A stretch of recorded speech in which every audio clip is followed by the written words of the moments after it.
بسم اللہ الرحمن الرحیم، السلام علیکم۔ میں سمیع ابراہیم ہوں اور آپ دیکھ رہے ہیں ہمارا یوٹیوب اور فیس بک چینل۔ آج جب سپریم کورٹ نے یہ اعلان کیا تھا کہ الیکشن جو ہیں 8 فروری کو ہوں گے، جو ایوان صدر اور الیکشن کمیشن کا مشترکہ جو فیصلہ تھا، تو ساتھ ہی میڈیا کو ایک بڑی سخت وارننگ دی گئی کہ آپ یہ نہیں کہیں گے کہ الیکشن نہ ہونے کا خدشہ ہے۔ اگر آپ کے ذہن میں کوئی شکوک ہیں تو آپ اپنی وائف سے بات کر لیں، کسی دوست سے بات کر لیں، آپ ٹی وی پر یہ بات نہیں کریں گے، اور اگر کسی نے کیا تو وہ آئین کی خلاف ورزی ہوگا۔ اب یہ جو سخت وارننگ ہے، اس پر بڑی اسپیکولیشن ہو رہی ہے، یہ کس کو دی ہے وارننگ؟ کیونکہ عمران خان جو ہیں وہ جیل میں ہیں، ان کو دبانا ہے، اور یہ سارا جو سیٹ اپ ہے جس میں چاہے کیئر ٹیکرز ہیں، جس میں اب عدالتیں بھی اس کا حصہ ہمیں لگتی ہیں، بالکل پرائما فیشی ایسا لگتا ہے کہ یہ جو وارننگ دی گئی ہے خدشات کے نام پر، یہ در حقیقت یہ کہا گیا ہے کہ وہ بالکل محتاط رہیں، اور اب سپریم کورٹ کا ڈنڈا چلے گا اگر کوئی ایسی چیز آئی جو ناقابل پسند ہوئی۔ اس پر سوشل میڈیا پر بڑی بات ہوئی ہے، میں اس پر بات کروں گا۔ دوسرا، اب جو امپورٹنٹ ٹیسٹ ہے کہ الیکشن تو وہ قابل قبول ہوں گے نا جو ٹرانسپیرنٹ ہوں، سب کو برابری کے موقع ملیں۔ عمران خان کو کیا ملتا ہے؟ پی ٹی آئی کو کیا ملتا ہے؟ پی ٹی آئی کے چیئرمین کی درخواست ضمانت سپریم کورٹ میں جمع ہو چکی ہے۔ اب دیکھنا یہ ہے سائفر کیس میں کہ بینچ کون سا بنتا ہے۔ اگر تو جسٹس طارق مسعود کی سربراہی میں بینچ بنانا ہے، جس نے پہلے جو پشاور ہائی کورٹ نے پی ٹی آئی کے ورکرز کی گرفتاری کا سلسلہ تھا اس کو روکا تھا، اس کو سسپینڈ کر دیا، اور اس کے بعد بنگش کی اور بہت سارے دوسرے جو لیڈرز ہیں ان کی گرفتاری ہوئی، تو پھر تو اس کا مطلب ہے کہ یہ تو ان کے ہاتھ بھی اس میں آلودہ ہیں۔ یہ جو سپریم کورٹ ہے یہ بھی پھر اس ساری گیم میں شامل ہے کہ جو نواز شریف کو وزیر اعظم بنانے کے لیے کی جا رہی ہے۔ اور اس پر جو سب سے امپورٹنٹ بات آج کی ہے وہ اختر مینگل صاحب نے کی ہے، جو بی این پی کے سربراہ بھی ہیں، پی ڈی ایم کا حصہ بھی تھے۔ انہوں نے آج کھل کر یہ بات کہی ہے، انہوں نے کہا ہے کہ جو گورنمنٹ پی ڈی ایم کی بنی، اگر جنرل باجوہ عمران خان سے ناراض نہ ہوتے تو یہ حکومت نہیں بن سکتی تھی۔ یعنی یہ انہوں نے اس بات کی تصدیق کی ہے جناب اختر مینگل نے اپنے انٹرویو میں کہ پی ڈی ایم کو بنانے میں جنرل باجوہ کا کردار تھا، اور اس کا مقصد عمران خان کو ہٹانا تھا، اور اسی بیچوں بیچ جو جنرل باجوہ تھے وہ عمران خان کو بھی خوش کر رہے تھے اور پی ڈی ایم کو بھی خوش کر رہے تھے۔ اور انہوں نے بڑا اس پر اعتراض کیا ہے، انہوں نے کہا ہے کہ جو نون لیگ کی حکومت تھی، جو نون لیگ تھی، پیپلز پارٹی تھے اور دوسری جماعتیں، انہوں نے اپنے حوالوں سے لیجسلیشن کی، اپنے لیے قانون سازی کی، یعنی وہ جو ایک احتساب سے بچنے کے لیے جو قانون میں، نیب کے قانون میں ترامیم کی گئیں، اور جس کو بعد میں سپریم کورٹ نے نل اینڈ وائڈ قرار دے دیا تھا، لیکن اب وہ ایک اپیل کی صورت میں آ گئی ہیں۔ اور یہ جو بینچ ہے سارا، یہ وہ لوگ ہیں جو قاضی فائز عیسیٰ کے پرو ججز جو سن رہے ہیں، تو یہ تو ان ترامیم کو بحال کر دیں گے، یہ کہہ کر کہ قانون سازی تو پارلیمنٹ کا حق ہے۔ اب پارلیمنٹ جو ہے وہ تو پارلیمنٹ تھی نہیں، وہ کیا تھا؟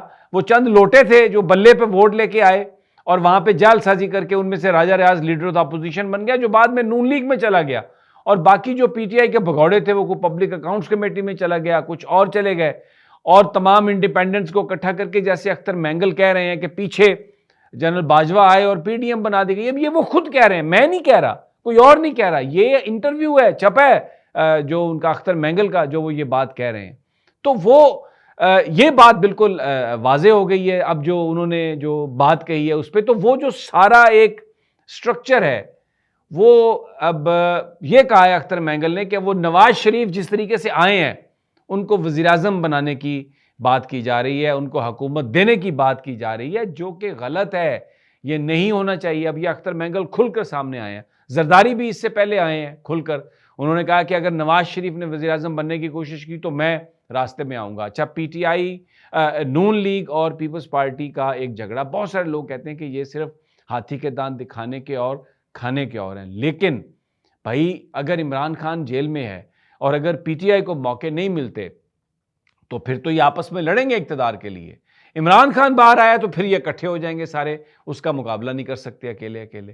اچھا، اب کیا یہ حکومت کیئر ٹیکر جو ہے یہ لیول پلینگ فیلڈ دے گی؟ مطلب پی ٹی آئی کو بھی کچھ موقع ملے گا؟ اس کا آپ کو اندازہ اتوار کو ہو جائے گا، اس لیے کہ شاہدرہ میں پارٹی کو ایک ورکرز کنونشن کی اجازت مل گئی ہے. اب پہلے بھی اس سے اجازت ملی تھی تو لاہور میں، اس میں یہ ہوا تھا کہ پولیس پہنچ گئی تھی، انہوں نے گرفتاریاں کر دی تھی. تو اب سنڈے کو اگر پی ٹی آئی کے لوگوں کو ورکرز کنونشن کو منعقد ہونے کی اجازت دی جاتی ہے، وہاں پہ لوگوں کو نہیں روکا جاتا، نہیں گرفتار کیا جاتا، نہیں مارا پیٹا جاتا، تو پھر اس کا مطلب ہے کہ جو تحرک ہے تحریک انصاف میں وہ زور پکڑے گا. اور پھر لیٹس سی کہ کیا وہ آگے کامیابی ہوتی ہے یا نہیں. لیکن ایک اور بڑی امپورٹنٹ ڈیولپمنٹ ہے جو میں آپ کے ساتھ شیئر کرنا چاہتا ہوں، اور وہ ہے اسحاق ڈار کی 24 گھنٹے میں برطانیہ کے جو ہائی کمشنر ہیں پاکستان میں، انہوں نے اسحاق ڈار سے ملاقات کی، اور پھر جو امریکی سفیر ہیں پاکستان میں ڈونلڈ بلوم، انہوں نے بھی اسحاق ڈار سے بات کی، گفتگو کی. آئی ایم ایف کا جو ایک ڈیلیگیشن ہے وہ مذاکرات کے لیے جو دوسری ٹرینچ ہے، جو ایک سٹینڈ بائی لون ایگریمنٹ تھا، اس کے لیے پاکستان میں ہے، اس کے مذاکرات ہو رہے ہیں. تو جناب یہ اسحاق ڈار سے تو بیسیکلی یہ جو گورنمنٹ ہے یہ نگران حکومت، نام کی نگران حکومت ہے. اصل جو کمانڈ ہے، اس کو جو چلا رہے ہیں، جو اس کی پالیسیز ہیں، وہ انہی لوگوں کے ہاتھوں میں ہیں جو ماضی میں اس حکومت کا حصہ تھے پی ڈی ایم کی، اور اب بھی وہ ہیں. احد چیمہ ابھی بھی موجود ہیں، فواد حسن فواد ابھی بھی موجود ہیں. ڈاکٹر توقیر جو ہیں انہوں نے کوئی علیحدہ نہیں ہوئے، کیونکہ ان کی تعیناتی ہو گئی تھی ورلڈ بینک میں، حکومت پاکستان نے کر دی تھی، تو وہ انہوں نے استعفیٰ دیا وہاں پر جانے کے لیے. جگہ جگہ پر وہ لوگ بیٹھے ہوئے ہیں.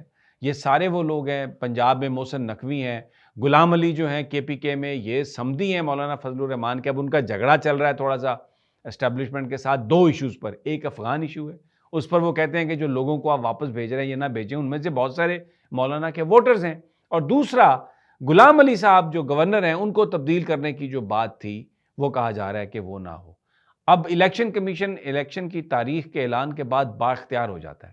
اب کیا آئی جی اسلام آباد کو تبدیل کیا جاتا ہے؟ کیا ڈپٹی کمشنر اسلام آباد کو تبدیل کیا جاتا ہے؟ ابھی تک تبدیل نہیں کیا گیا الیکشن کمیشن کے کہنے کے باوجود. اور کیا پھر گورنر کے پی کے کو تبدیل کیا جاتا ہے؟ اور مرکز میں جو لوگ ہیں جیسے فواد حسن فواد ہیں، احد چیمہ ہیں، اور 6-7 لوگ ایسے ہیں، کیا ان کو تبدیل کیا جاتا ہے؟ اگر ان کو نہیں کیا جاتا تو یہ جس طرح امبیسڈرز اسحاق ڈار سے مل رہے ہیں، اور جس طریقے سے نواز شریف پروٹوکول یعنی سزا یافتہ ہیں، ضمانت بھی نہیں ہے، پنجاب گورنمنٹ نے سزا معطل کر دیا تو گھوم پھر رہے ہیں. اور سزا کس چیز کے تحت؟ سیکشن 401 سی آر پی سی، جو علاج کے لیے ہوتا ہے. جب ان کو باہر بھیجا گیا تو اسی سیکشن کے ذریعے وہ بھیجا گیا تھا ان کی، کہ جنہوں نے علاج کے لیے جانا ہے. اب یہ کون سا علاج کروا رہے ہیں مری میں؟ یہ کون سا علاج کروا رہے ہیں جو 10 نومبر کو یہ پورا شروع کریں گے پاکستان کا، پنجاب کا دورہ، جہاں پر یہ جلسے جلوس کریں گے؟ تو کیا پی ٹی آئی کو یہ اجازت ملے گی؟ کیا چیئرمین پی ٹی آئی کے لیے وہ بینچ بنے گا جو انصاف کے مطابق فیصلہ کرے گا؟ جسٹس طارق مسعود جو ہیں ان کے تو بائسز بالکل واضح ہیں، وہ تو کوئی یعنی کیس کلوز کرنے والی بات ہے. تو اب دیکھنا یہ ہے کہ کیا سپریم کورٹ بھی اب وہ جو ایک نیکسس ہے، جس طریقے سے آج دھمکی میڈیا کو لگائی گئی ہے، جس طریقے سے کام ہو رہے ہیں، تو اب وہ نیکسس تو بے نقاب ہو رہا ہے. So very interesting times are coming. تو انشاءاللہ اطلاع آپ کو دیتے رہیں گے. اجازت دیجیے، اللہ نگہبان.